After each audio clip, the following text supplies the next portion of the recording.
I heard a voice telling me to slow down. Instead, I decided to go faster. This voice has been with me since I was a kid, and it was always there to comfort me when my parents were cruel to me. Whenever I'm in trouble or something important is about to happen, I hear this voice. It's like having a friend who can warn me about bad things that might happen. But on that day, I didn't listen to the voice. I was riding my bike really fast and trying to do a cool jump. Before I knew it, I had lost control and gone unconscious. When I woke up, I heard the voice again. This time I turned around and saw who it was coming from. It was like an angel, but a small one, maybe the size of a little kid. She was really bossy and serious. I was so surprised and asked her where we had to go. She seemed really worried and said we had to hurry because some bad spirits were coming. I looked in the direction she pointed and saw 3 creepy dark spirits getting closer to us. They wanted to take me with them, but luckily the angel was there to protect me. I felt like these creepy beings could have been sent by Satan to snatch my soul and make it his. They were all tangled up and rolling around each other in a crazy way, with a dark cloud floating above them. They wore black robes and had pale, empty faces with just eye sockets. I could tell that one of them represented pain and suffering. Another seemed lost and hopeless, and the third was just plain evil and wanted to capture me. He was the boss of the other 2 and acted important. Then I looked up and saw the angel floating above me. She reached out her arm for me to grab onto. She was wearing a robe and had a shiny crown on her head. We held onto each other's wrists and she started flying up. As we went higher, the earth looked smaller and smaller. We zoomed into outer space and went faster and faster until the earth disappeared. We passed by tons and tons of stars and planets so quickly that they were all a blur. I tried to look up in the direction we were going, but it was hard because we were going so fast.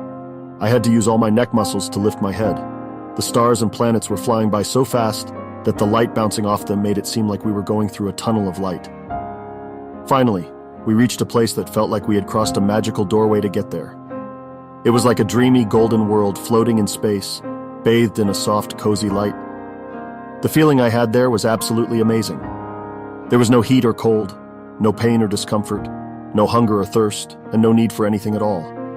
I felt an overwhelming love that seemed to come from every corner. It was as perfect as you could ever imagine. I think this place was heaven. The angel lifted me up to the edge of this heavenly place, and I had to hold on tight and pull myself up. She told me she had to go because there were others who needed her help. This scared me because I felt all alone in this strange new world. When I looked to my right, I saw 2 people standing behind a podium with a huge book on it. The book was about 2 feet tall, 18 inches wide, and 2 inches thick when it was closed. These 2 individuals seemed to know me, and at that moment I knew them too. Later on, I learned that I couldn't go back to Earth knowing all the things I had experienced. So, before I was sent back, many of the details of my incredible journey were taken away from my memory. One of the guys stood behind the other guy, watching what he was doing. It seemed like he was giving advice or telling him what to do. The guy in front looked at me and asked, "Why are you here?" I felt scared and sad as I looked up at him. I asked in a shaky voice, "What do you mean, why am I here? Are you saying I have to go down there?" I looked down, thinking about the dark place they wanted me to go, like maybe they wanted me to go to hell. The weird thing was, we didn't talk with words. We used a different kind of language that I could understand. For example, I would hear one word and see a picture in my mind, and then I would understand everything about it. Both of them laughed and told me, no, it's not your time yet. I asked, "What do you mean it's not my time?" They showed me a book and opened it up.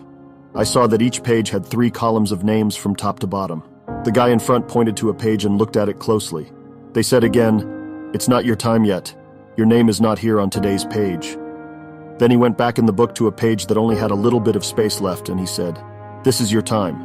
They pointed at my name in the book. I had a lot of thoughts at that moment. I thought maybe I was supposed to be in heaven near the end of when names were being written in the book. Maybe it wasn't the end of time, but just the end of names being written. I understood that I was loved and that I would come back. I told them that I'm here now and I want to stay.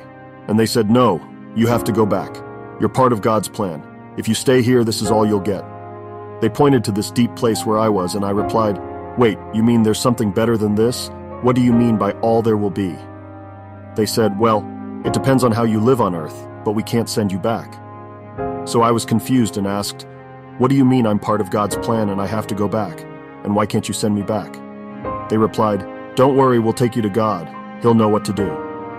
So these two men took me to where God was. He was sitting up high in heaven, looking calm and relaxed. He had off-white robes on and was sitting cross-legged.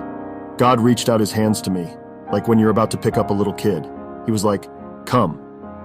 I reached out my hands and he held them, lifting me up and placing me in front of him. His hands were huge and strong, but also super soft and warm. I was scared to look at him, but he laughed and said, "You humans always think you can't look at me. Your beliefs and your Bible aren't completely right, but they're the best you have. Just do your best with them." He seemed really happy with us. Slowly, I looked up at him. He was massive, like around 10 feet tall. His hair and beard were all grayish white, and he had a really friendly face. I was totally amazed and couldn't even catch my breath. I felt a gentle touch on my head, as if someone was watching over me. It was God who could see everything I had done in my life and feel all my emotions. He knew if I felt sorry for the bad things I did, how I felt when I did them, and how I felt afterwards. He also saw all the good things I did and whether I did them because I truly wanted to help or just to get something in return. God weighed all the good and bad in my life and said, "Yes, you are a good person." Then God showed me a picture of myself as an older man with a boy. I realized the boy was my son, who was pushing my wheelchair because I had been in a motorcycle accident and couldn't walk. I understood that I would be paralyzed and my son would have to take care of me. Curious, I asked God about the boy's mother. I wondered if she had passed away. God replied, "She has gone to the west." This was a glimpse into the future, even though I was only 15 years old at the time. As time went on, I got married and had a son with my first wife when I was 23 years old. But when my son was just a year and a half old, my wife divorced me and left us. She moved to California and never came back. God then told me, "You can stay, but I want you to go back because you are a part of my plan." Confused, I asked what he meant. That's when I saw my role in God's plan and how our actions affect everyone around us. It was like a chain reaction, where every interaction we have can lead to good or bad consequences. I realized that if I stayed where I was, God would have to change millions of events to make his plan work, because I wouldn't be there to make it happen. I was talking to God, and I told him that if it was part of his plan, I would go back to my body. But I asked him if he could fix my neck, not for me, but for my son. I didn't want him to have to take care of me all the time, especially since his mom was already gone. God agreed and said that I wouldn't remember everything I learned in heaven, because people wouldn't understand his plan. After that, God sent me back to my body really quickly. It was way faster than when I went to heaven with the angel. He put me back in my body and was about to leave when I realized my neck wasn't fixed. I said, "Wait, what about my neck?" God came back and put his hand on the back of my neck. It made cracking and popping noises as things went back into place. His hand felt warm and healing, but even after that, my neck still wasn't completely right. I said, "Wait, there's one more thing wrong." God said it was supposed to be a reminder of what happened, so I would never forget. Then he went back to heaven.